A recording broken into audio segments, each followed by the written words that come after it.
untuk penjelasan awal. Mungkin boleh dijelaskan seperti apa kondisi dunia usaha di kuartal pertama tahun 2024 ini. Silakan Pak. Ya, terima kasih Mbak Dina.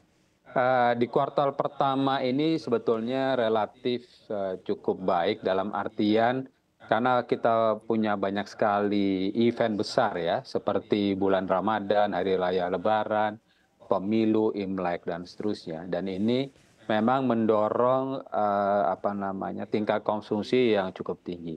Tetapi di sisi lain, semuanya masih wait and see. Dalam artian kita lihat kondisi makro yang masih tidak menentu, kurs rupiah yang terus tidak juga menentu ya, tetap tinggi dan seterusnya. Jadi secara singkat kuartal pertama baik, tetapi kalau kita dorong sampai April itu menunjukkan penurunan. Seperti tadi Mbak sampaikan PMI yang tadinya bisa 54 kemarin udah turun ke 52. Itu menunjukkan bahwa ke masa depan itu masih sangat rentan dan labil. Itu situasinya saat ini. Baik, terima kasih Pak Budi atas penjelasan awalnya. Seperti yang sudah Anda singgung tadi, saat ini yang terasa adalah di mana kurs rupiah terus ditekan oleh dolar Amerika Serikat. Meskipun kalau kita lihat secara teknikal 2 hari ini rupiah sudah kembali menguat begitu, tapi sudah 2 minggu terakhir rupiah konsisten berada di atas level 16 ribuan. Bahkan ada yang meramalkan rupiah kalau memang situasi di geopolitik tidak kunjung membaik akan menembus Rp16.500. Tapi di titik ini sebenarnya sudah sektor apa saja yang terdampak terkait dengan pelemahan rupiah ini, Pak? Ya, saya kira pertama pasti sektor-sektor yang basisnya adalah import dan dibeli dengan US dollar gitu ya. Bukan hanya US dollar yang dibeli dengan Japanese yen dan seterusnya juga terdampak juga karena rupiah demikian, dolar demikian kuatnya. Jadi sektor apa itu? Pasti sektor perdagangan. Sektor perdagangan yang beli bahan import dan jual dalam mata uang lokal itu terdampak. Kemudian sektor manufaktur.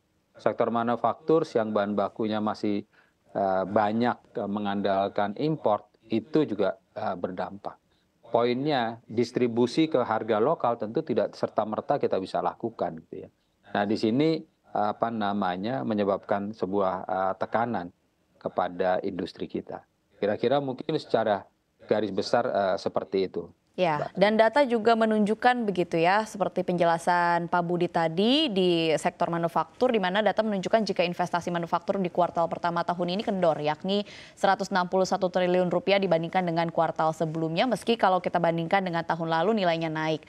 Nah, kalau Anda melihat sebenarnya kalau dari data ini seperti apa? Kalau kita bicara soal sektor manufaktur dan juga sektor-sektor yang berkaitan dengan impor, ini kan erat kaitannya dengan industri padat karya. Apakah memang dampaknya akan berkepanjangan ke sektor atau tenaga kerja padat karya kalau menurut pandangan Anda Pak Budi? Ya, di satu sisi memang ini juga dipengaruhi oleh investasi yang wait and see ya. Dalam konteks kita ada 2 konteks. Satu adalah dampak daripada global ke Indonesia yang menyebabkan tadi kurs kita melemah, kemudian Bank Indonesia harus menaikkan suku bunga sehingga bunga kredit juga meningkat dan seterusnya. Tapi di sisi lain sebetulnya kita di kuartal pertama juga ada semuanya wait and see terhadap situasi politik kita. Nah, situasi ekonomi globalnya itu masih belum terlalu jelas ya, karena kembali buat pengusaha yang penting adalah kepastian ya. Pasti kalau tinggi bisa dihitung. Tapi kalau nggak pasti itu yang lebih sulit. Nah, situasi politik itu yang kami lihat sudah jelas ya, sudah terpilih dan segala macam. Kita harapkan ini bisa membuat menjadi lebih bergairah gitu ya. Jadi konteks ekonomi masih sangat uncertain, tetapi dalam konteks politik mudah-mudahan dengan kestabilan ini bisa membantu keyakinan ya, terutama para investor untuk kembali menanamkan modal di Indonesia dan seterusnya. Walaupun kembali dari sisi ekonomi masih banyak ketidakpastian di masa depan. Itu kami melihatnya situasi seperti itu. Ya, kalau kita kaitkan dengan apa yang terjadi beberapa hari lalu, yakni di tanggal 1 Mei kemarin kita baru saja memperingati Hari Buruh Internasional atau May Day. Kalau di Indonesia, tadi seperti informasi yang sudah kita ulas, ada beberapa tuntutan buruh sebenarnya tidak berubah dari tahun-tahun sebelumnya begitu ya Pak Budi. Yaitu yang Ya. pertama adalah untuk meningkatkan upah minimum, kemudian yang kedua untuk mensejahterakan karyawan lewat status-status kepegawaiannya, dan yang ketiga bahkan ada sebuah tuntutan yang mengatakan bahwa atau meminta pemerintah untuk membatalkan undang-undang Omnibus Law. Pendapat Anda dari perspektif pengusaha seperti apa terkait dengan tuntutan-tuntutan buruh pada tahun ini? Ya, yang pertama tentu buat rekan-rekan karyawan, selamat Hari Buruh, ya, 1 Mei. Kedua, berbicara merupakan hak yang legal di negara kita, ya saya kira tidak apa-apa. Tetapi kembali apa yang disampaikan oleh rekan saya Pak Nurjaman tadi saya lihat, akhirnya satu pengusaha dan karyawan itu seperti mata uang dengan dua keping, nggak bisa mau menang-menangan gitu. Kalau kemudian karyawan buruh menuntut begitu banyak hal dan kemudian dalam situasi seperti ini membuat usahanya kolaps, akhirnya siapa yang diuntungkan? Tidak ada, gitu. Jadi saya kira tuntutan-tuntutan ini, sebelum saya sebagai sekretaris umum, saya 10 tahun di Apindo di bidang ketenagakerjaan ya. Saya kira ini tuntutan yang klasikal ya, terus-menerus digaungkan. Tapi kembali mari kita lihat bersama bagaimana menjaga sustainability bisnis pada saat seperti ini. Dan tolong diingat bahwa kompetisinya bukan hanya kompetisi di lokal, tapi kita berhadapan dengan kompetisi global dan seterusnya. Nah, ini yang terus harus dicari titik sinergi terbaiknya gitu ya. Tidak bisa pokoknya pengen upahnya naik, kemudian perlindungan yang sangat kuat ya, kemudian menolak undang-undang cipta kerja dan seterusnya dan seterusnya. Saya kira titik ini yang terus dicari titik optimum dan semuanya sudah tahu datanya di pasar tadi. Kurs yang terus kita yang melemah, ya kan, investasi yang masih menurun dan seterusnya. Hendaknya ini juga menjadi perhatian daripada rekan-rekan karyawan kita, rekan-rekan buruh kita. Saya melihatnya sesuai dengan apa yang disampaikan Pak Nurjaman tadi. Ya, sebuah perumpamaan yang menarik dari Pak Budi begitu ya, bahwa namanya pengusaha dan juga karyawan atau kelompok buruh adalah seperti dua sisi mata uang, tidak bisa salah satunya mau menang sendiri, dua-duanya membutuhkan satu sama lain, dua-duanya tidak bisa diduluankan kepentingannya, jadi harus adil. Nah, kalau kita lihat di situasi ini sebenarnya kan yang bisa membuat kebijakan yang lebih pas adalah justru dari pemerintah begitu, lewat Undang-Undang Ketenagakerjaan dan juga Undang-Undang Usaha. Apa yang saat ini dilakukan oleh pemerintah, baik pemerintah yang saat ini sedang menjabat dan juga pemerintah yang selanjutnya akan menjabat di periode selanjutnya, apakah memang sudah pas kalau dari perspektif Anda sebagai pengusaha Pak Budi, atau sebenarnya masih ada formulasi yang lain yang bisa memenangkan dua sisi mata uang ini? Silakan Pak Budi. Kalau saya lihat, karena kebetulan tadi saya katakan bahwa saya juga sekian lama ada di ketenagakerjaan dan sebagai profesi juga di bidang human capital, maka menurut saya sih selama ini pemerintah sudah cukup bijak ya, dalam artian di pihak terutama Kemenaker tentunya. Kalau kita lihat dalam perjalanan historinya, mereka membuat kebijakan-kebijakan, misalnya pada saat sulit sekali, maka kemudian upah minimum coba ditekan sesuai dengan inflasi atau di bawah inflasi dan seterusnya. Tetapi sekarang kondisi mulai membaik pasca pandemi, mereka mendorong dan terus mengawasi adanya implementasi struktur skala upah yang baik dan seterusnya. Jadi dalam konteks ini saya melihat sih pemerintah saat ini sudah mau berakhir pemerintahan Jokowi, kemudian ada Bu Ida di Kemenaker. Menurut saya coba terus mencari titik yang terbaik untuk membalas. Tentu tidak akan pernah ada yang puas ya. Kalau kemudian terasa lebih pro buruh, pengusahanya teriak, pengusaha karyawan buruhnya teriak.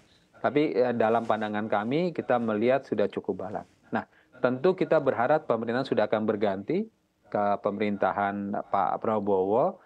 Nah, konsistensi aturan-aturan ketenagakerjaan yang balance dan berimbang itu yang terus kita harapkan ya, supaya tadi dua sisi mata uang ini tetap bisa berjalan, kemudian apa namanya, nasinya masih ada. Saya juga ada perumpamaan yang lain. Kalau pengusaha makanan engker-engkeran, terus periuk nasinya tumpah, nasinya nggak ada, terus apa yang mau diperebutkan, kan kira-kira gitu. Baik. Nah, ini tugasnya pemerintah menjaga. Saya kira sudah perlu dilanjutkan. Baik. Oke, baik. Lalu kalau saya boleh atau diizinkan untuk meminjam perspektif dari para buruh atau pegawai begitu. Kalau kita lihat dari demo kemarin atau tuntutan kemarin, ini kan salah satu yang dikeluhkan adalah sebenarnya besaran dari upah minimum itu sendiri. Tadi kalau kita sudah mendengar informasinya dari ketua dari kelompok buruh, dia melihat kalau dari BPS ini untuk memenuhi kebutuhan primer saja masyarakat di Jakarta begitu misalnya membutuhkan uang lebih dari 4 juta. Sedangkan UMP yang diterapkan di sini tidak dianggap membadai. Sebenarnya kalau ingin meminjam keluhan dari perspektif buruh begitu kan melihat inflasi pangan yang tinggi, kemudian KPR juga yang dinilai naik karena memang faktornya adalah nampaknya era suku bunga masih terus akan tinggi. Saya ingin bertanya kepada Pak Budi dari perspektif pengusaha, kira-kira apa pendapat Anda terkait dengan keluhan para pegawai ini?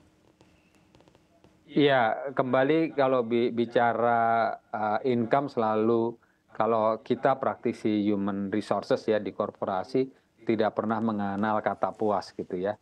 Nah, tetapi saya kebetulan terlibat dalam perumusan Undang-Undang Cipta Kerja dan PP di bawahnya waktu di Ketenagakerjaan. Saya kira sih rumusan upah minimum yang sekarang itu berusaha balance dan semua data-datanya adalah menggunakan data BPS, inflasi, tingkat pertumbuhan setiap daerah, ya tingkat pertumbuhan ekonominya dan seterusnya, dan itu dimasukkan di dalam rumusan daripada upah minimum tersebut gitu. Jadi apa yang dihasilkan di Undang-Undang Cipta Kerja dan PP turunannya itu sudah berusaha seobjek mungkin pemerintah gitu ya. Jadi tidak dulu kan pakai ada survei ke indeks kehidupan dan seterusnya. Waduh, itu bisa sangat subjektif dan seterusnya. Jadi menurut saya apa yang sudah dilakukan di Undang-Undang Cipta Kerja dan aturan ininya kita implementasikan saja secara konsisten. Pandangan kami seperti itu. Karena semua datanya dari data yang berwenang dan sudah menunjukkan kondisi real, bukan berdasarkan keras-kerasan teriak atau mengatakan ABC. Kami melihatnya begitu. Oke, kalau ditanya terkait dengan apa sih sebenarnya yang dibutuhkan pada saat ini oleh para pengusaha untuk mendorong dunia usaha, karena kita yakini begitu kalau dunia usaha ini didorong pastinya ekonomi secara makro juga didorong. Tapi sebenarnya kalau dari pengusaha paling butuh apa sih Pak Budi? Ya, secara garis besar 4 selalu ya. Satu adalah kepastian berusaha dalam konteks adalah kepastian regulasi. Ya, regulasi yang pasti itu sangat penting. Regulasi yang selalu berubah-ubah itu membuat kita pengusaha pusing kepala. Itu yang pertama. Yang kedua adalah kepastian politik dan mudah-mudahan kalau Indonesia cukup baik, juga ini dan baik. Yang ketiga adalah tadi insentif struktural. Apakah itu insentif perpajakan atau kemudahan perizinan dan seterusnya ya yang sifatnya adalah structural operation. Dan yang keempat adalah finansial. Nah, memang menjaga suku bunga yang relatif kompetitif itu juga menjadi penting. Karena suku bunga tinggi, ya gimana, semuanya akan challenging. Makanya sekarang BI terus menaikkan suku bunga karena menahan kurs yang terus terdepresiasi dan segala macam, itu merupakan sebuah tantangan sendiri. Jadi 4, kepastian hukum, kepastian politik, struktural proses, dan yang keempat adalah supporting suku bunga, finansial dan seterusnya. Itu yang rasanya 4 hal yang paling penting untuk kami sebagai pengusaha. Ya, di tengah sejumlah tantangan yang ada baik dari global dan juga dari domestik, kita harapkan ya Pak Budi, pemerintah ini semakin ketemu begitu titik tengahnya, baik yang menguntungkan pengusaha dan juga untuk kelompok buruh, terutama memperingati Hari May Day ini.